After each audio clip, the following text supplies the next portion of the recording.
Atteindre la liberté financière demande de l'investissement et du travail en amont, mais elle vous permet d'atteindre une indépendance absolue. Si la liberté financière est la serrure, l'entrepreneuriat est la clé. En devenant indépendant et en générant des revenus alternatifs, vous devenez plus autonome. Qu'est-ce que la liberté financière? Comment l'atteindre avec des actions concrètes et sur le long terme? Qu'est-ce qu'est la liberté financière?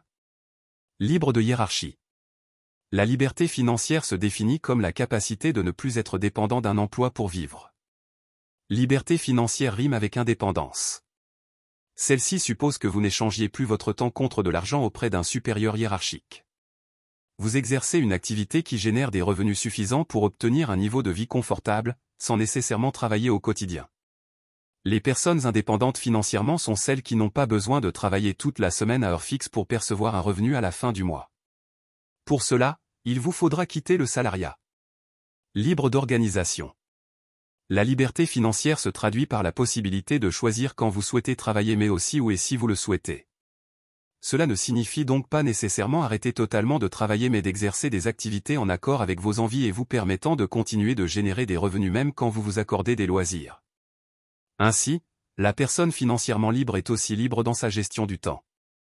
Atteindre la liberté financière demande de la rigueur et une bonne organisation pour pouvoir, à terme, organiser votre vie comme vous le désirez. Il est facile d'aimer son patron quand on est son propre patron.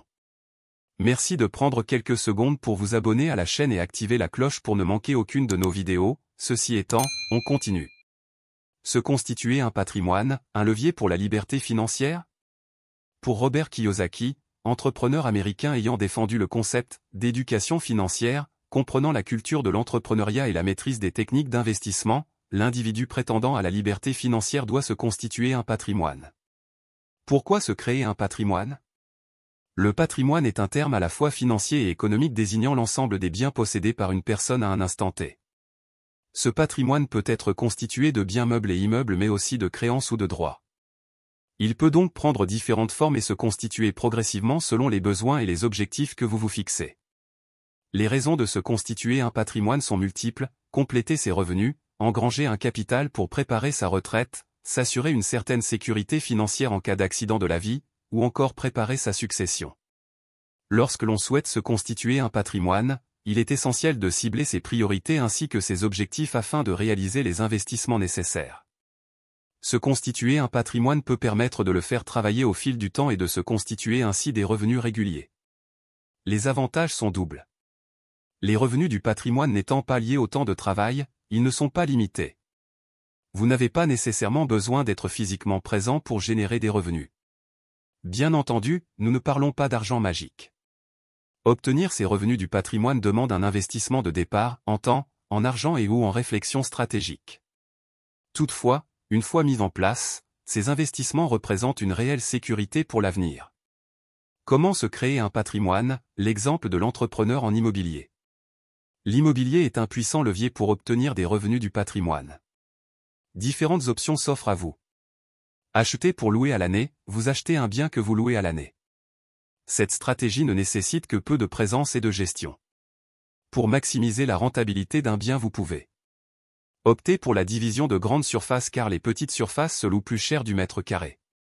Proposer le bien à la colocation pour augmenter le revenu final. Pensez à souscrire une garantie loyers impayés et à bien étudier le rendement locatif dans la commune visée. Acheter pour faire de la location courte durée demande plus de présence pour nettoyer, remettre en état, changer les draps, etc. entre chaque locataire. Toutefois, avec un tarif de location à la nuit, vous obtenez des revenus plus élevés. Prenez note de la réglementation dans la commune visée, ce type de location est fortement régulé. Achat-revente, vous achetez un bien, le retapez puis le revendez en faisant une plus-value. Attention à bien évaluer le prix du bien que vous achetez et celui auquel vous souhaitez le vendre pour que cet investissement en vaille la peine. Plateforme de financement participatif, si vous n'avez pas les ressources nécessaires à l'achat d'un bien, vous pouvez passer par une plateforme de financement participatif. Vous investissez collectivement dans des projets de promotion immobilière et profitez d'un taux de rendement intéressant. Le marketing de réseau, il existe une autre voie permettant de se constituer un patrimoine, le marketing de réseau appliqué au monde de l'immobilier. En tant qu'entrepreneur indépendant, vous êtes amené à former de nouveaux membres, à les accompagner et à vous engager à leur côté. En contrepartie de cet investissement, vous percevez une commission sur les ventes réalisées par votre équipe. C'est un cercle vertueux et un système gagnant-gagnant dans lequel chacun contribue à la réussite de tous. Les clés pour atteindre la liberté financière. Fixez un montant de revenus en faisant le point sur votre niveau de vie. Pour atteindre la liberté financière, vous devez jouer sur deux leviers, générer des revenus alternatifs et gérer correctement vos dépenses. Pour déterminer le niveau de revenu qu'il vous faut, faites un point complet sur vos dépenses ainsi que sur le niveau de vie que vous souhaitez maintenir. Certains foyers n'auront besoin que de 2 000 € mensuels pour vivre correctement, pour d'autres, ce ne sera pas suffisant. Pour cela, budgétisez vos dépenses mensuelles. Vous devez déterminer le coût total des charges, eau, électricité, loyer ou crédit, abonnement Internet, assurance, impôts fonciers, nourriture, etc. Le coût de vos besoins secondaires, loisirs, vêtements, vacances, etc. Ce qu'il reste, épargnez-le régulièrement. Cette épargne sera un tremplin pour tout investissement futur. Ainsi, si, par exemple, vous avez besoin de 3 000 € au mois, vous devez réussir à générer environ 100 € par jour. Investir dans l'entrepreneuriat.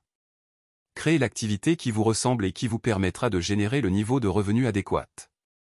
Pour Muhammad Younous, prix Nobel de la paix en 2006 pour son concept de microcrédit à l'intention des entrepreneurs du tiers-monde, tous les gens sont des entrepreneurs, mais nombreux sont ceux qui n'ont pas l'occasion de s'en rendre compte. Or, lorsque l'économie ralentit, l'activité entrepreneuriale devient plus dynamique. Les entrepreneurs s'épanouissent en période de crise. C'est ce que l'on voit actuellement en France, d'après l'INSEE, la création d'entreprises a encore augmenté de 4% en 2020 en dépit de la crise sanitaire. Automatisez la gestion de votre activité. Le secret pour ne pas travailler H24 pour son business? Automatiser au maximum son activité. Comment?